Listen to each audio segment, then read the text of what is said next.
আবৃত্তি করছি লুকোচুরি। লিখেছেন আমাদের বিশ্বকবি রবীন্দ্রনাথ ঠাকুর।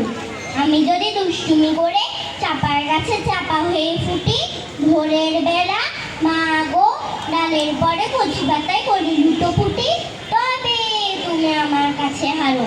তখন কি মা চিনতে আমায় পারো? তুমি ডাকো, খোকা কোথায় ওরে?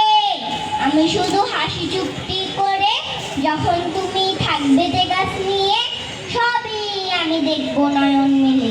স্নান করে চাপার তলা দিয়ে আসবে তুমি পিঠেতে চুল ফেলে। এখান দিয়ে পুজোর ঘরে যাবে, দূরের থেকে ফুলের গন্ধ পাবে। তখন তুমি বুঝতে পারবে না সে তোমার খোকার গায়ের গন্ধ আসে।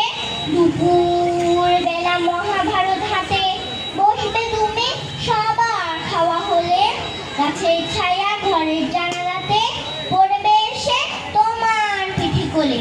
আমি আমার ছোট্ট ছায়াখানি দোলাবো তোর বইয়ের পরে আমি। তখন তুমি বুঝতে পারবে না সে তোমার চোখে খোকার ছায়া ভাসে।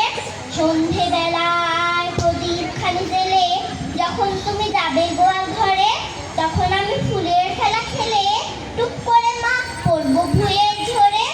আবার আমি তোমার খোকা হব, গল্প বলো তোমায় গিয়ে কব। তুমি বলবে দুষ্টু ছিলি কোথা? আমি বলবো বলবো না সে কথা। ধন্যবাদ।